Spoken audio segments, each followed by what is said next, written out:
हरियाणा के सहकारिता मंत्री अरविंद शर्मा ने चीनी के बढ़ते दामों को लेकर कहा है कि सरकार पूरे मामले पर गंभीरता से नजर रख रही है। हालात को नियंत्रित करने के लिए आवश्यक कदम उठाए जा रहे हैं। उन्होंने कहा कि चीनी के दाम बढ़ने के पीछे मौसम, प्राकृतिक परिस्थितियों और गन्ने के उत्पादन सहित कई कारण हैं। जहां चीनी का उत्पादन अधिक है, वहां स्टॉक रोकने जैसी परिस्थितियों पर भी सरकार और प्रशासन की नजर है तथा आवश्यक कार्रवाई की जा रही है। हिसार में जिला कष्ट निवारण समिति की बैठक के बाद पत्रकारों से बातचीत करते हुए अरविंद शर्मा ने कहा कि चीनी का आयात किया जाएगा या नहीं, यह मौजूदा परिस्थितियों और उत्पादन पर निर्भर करेगा। यदि देश में उत्पादन कम होता है तो चीनी का आयात किया जा सकता है, जबकि उत्पादन अधिक होने पर कई बार चीनी का निर्यात भी किया जाता है। उन्होंने स्पष्ट किया कि आयात से संबंधित निर्णय केंद्र सरकार और खाद्य मंत्रालय के स्तर पर किया जाता है। उन्होंने उम्मीद जताई कि प्रधानमंत्री नरेंद्र मोदी के नेतृत्व में जल्द ही स्थिति नियंत्रण में होगी। देखिए, चीनी के रेट कई इस पे कारण है। एक तो मौसम का भी बात है, पीछे कई चीज़ें रही हैं इसमें, नेचुरल क्लाइमेटीज़ भी इसमें रही हैं, और गन्ने की प्रोडक्शन का भी डायरेक्टली रिलेशन है, और इसमें कई बातें। लेकिन कुछ चीज़ें और भी निकल कर के आई हैं कि भाई जहाँ चीनी का उत्पादन ज़्यादा है, जैसे यूपी में भी ज़्यादा है, उसमें भी सरकार के पास कई तरह की जो बातें आई, प्रशासन सरकार उसमें कार्रवाई भी हो रही है। कोई स्टॉक ना कर रहा हो, इस तरह की कार्रवाई भी हो रही है। लेकिन सरकार इसमें गंभीर है और पूरी देख रेख करके इसमें पूरी चौकस है, और जल्दी ही मैं उम्मीद करता हूँ इसमें कंट्रोल कर लिया जाए। चीनी आयात भी की जाएगी? देखिए, डिपेंड करता है, अभी ये सारे हालातों पर डिपेंड करता है। अगर चीनी की प्रोडक्शन आपके पास है तो चीनी आयात की जा सकती है।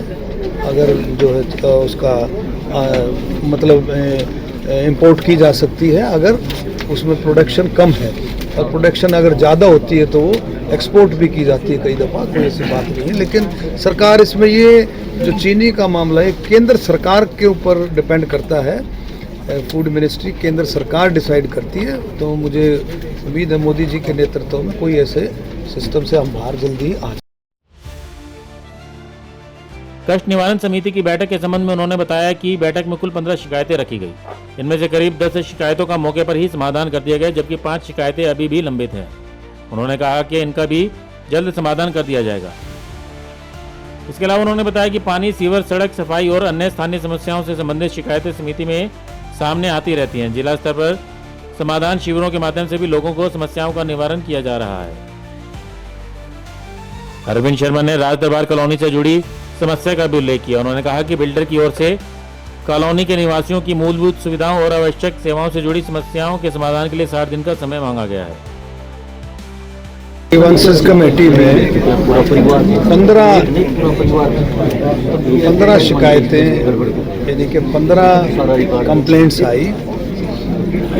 जिला प्रशासन ने पूरी छानबीन करके जिला प्रशासन को सबमिट होती है, और फिर प्रशासन पूरी समस्याओं को देखता है, कौन कौन सी उसमें से रखनी है।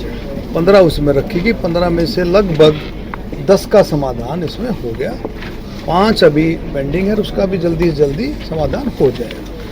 तो आती रहती है समस्याएं, छोटी छोटी समस्याएं हैं। इसके साथ साथ देखिए, माननीय मुख्यमंत्री जी के दिशा निर्देश में, नेतृत्व में ये कष्ट निवारण जो समिति है इसमें आती है। इसके साथ साथ जो है, जो डिस्ट्रिक्ट लेवल पर भी वो आपकी जो लगाते हैं कब समाधान शिविर जो है वो भी चलता रहता है।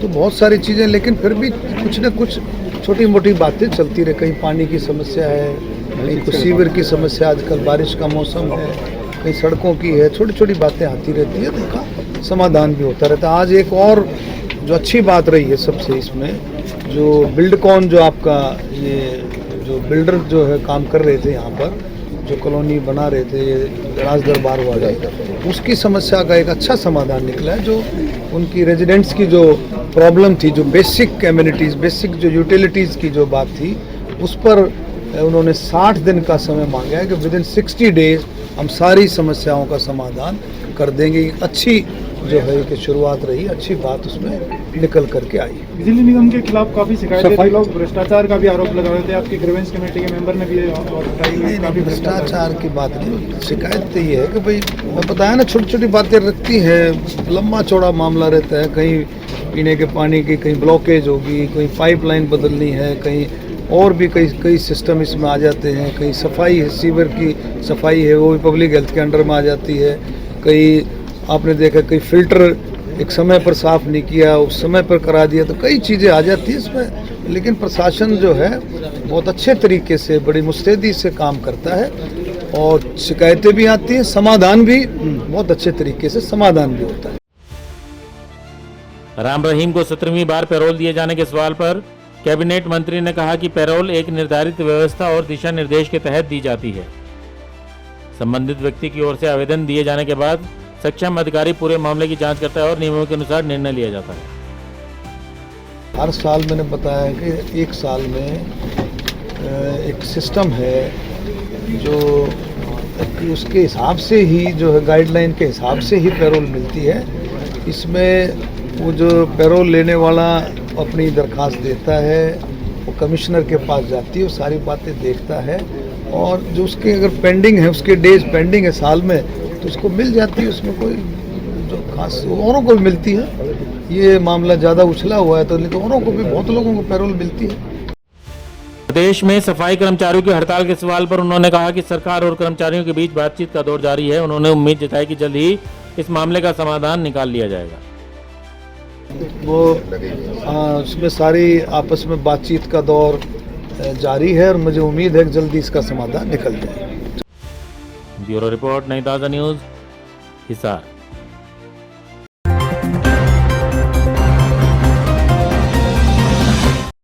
लेटेस्ट वीडियोस के लिए सब्सक्राइब करें हमारा चैनल नई ताज़ा न्यूज़ और दबाएं बेल आइकॉन ताकि आप मिस ना करें कोई भी अपडेट।